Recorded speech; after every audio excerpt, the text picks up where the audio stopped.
Self-leadership is making sure you look in yourself in the mirror. And what are my strengths? What are the areas I need to work on? How can I impact people's lives? Because that's what you're doing as a leader in a positive way. And that doesn't mean it's always rosy, but I always say, don't be something that you're not when you take over a leadership role. Because I tell my players, you will see consistency out of me every day, win, lose, whatever, because that's a part of the journey. And I want them to make sure we're in this journey together.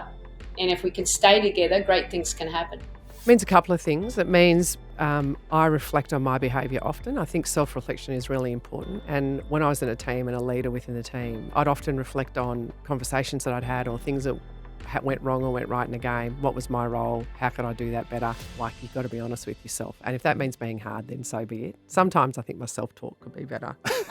But the last thing the world needs is me with a bigger ego. So some people die without being themselves. They're always trying to please other people or whatever it is.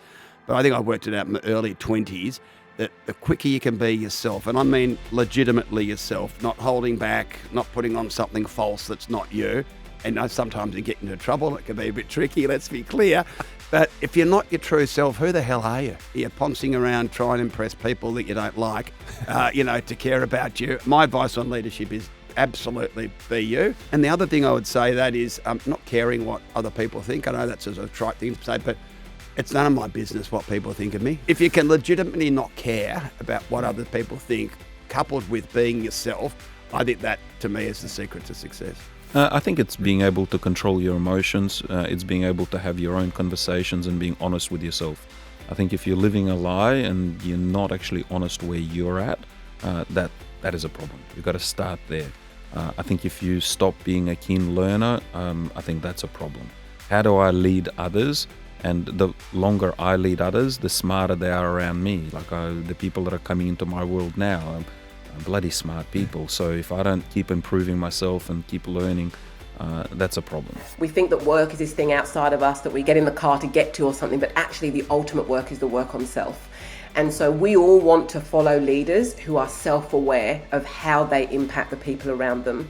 We want to be around leaders that can identify the humanity in us because they can identify the humanity in themselves. And Brené Brown says this, self-awareness matters.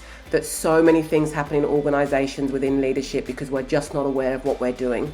We don't know that we made that offhand comment that actually made, one of our team members kind of really off for the rest of the day. I know that leaders should always be doing work on themselves so they can show up as full humans because we want to be led by humans. It's hard to lead someone else unless you understand yourself, and your journey to understand yourself is the most remarkable one I've ever heard in my life. Can you share with us what that means to you, self-leadership? I get this from my son. He said to me, there's only one person that can do this, and that's you. And you need to be you, and you need to be strong, and you need to live your life. And by doing that, people will see you how I see you, because generally we know in any change or any leadership, the first person who walks through the door usually cops one on the beak.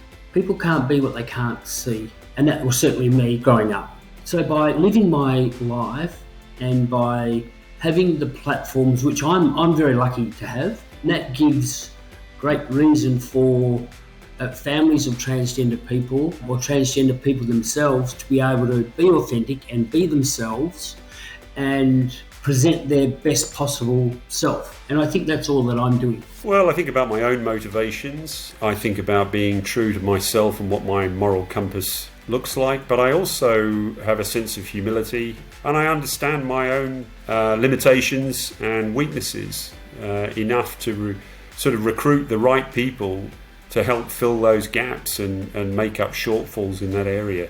And I think being honest with yourself and honest with others about your weaknesses also engenders a sense of sort of trust and respect amongst your team.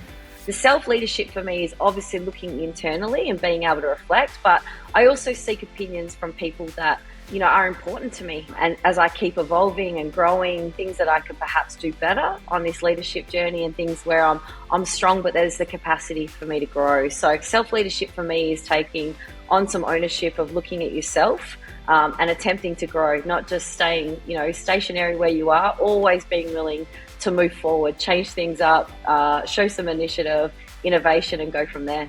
I think you just need to know who you are and what motivates you and what you're passionate about, what your values are. And I think when you're comfortable with yourself, you're going to be comfortable with others.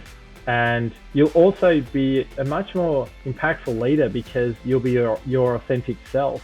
And I think you can present with that vulnerability that you don't have all the answers. And for me, I didn't do that investment enough when I was playing AFL. I hid my emotions, I hid the way I was feeling. And when my AFL career finished, I was deeply sad that I probably didn't achieve my childhood dreams, but it was liberating that I could probably be myself a bit more and attack my next career with more reckless abandon, with just confidence and to go for it.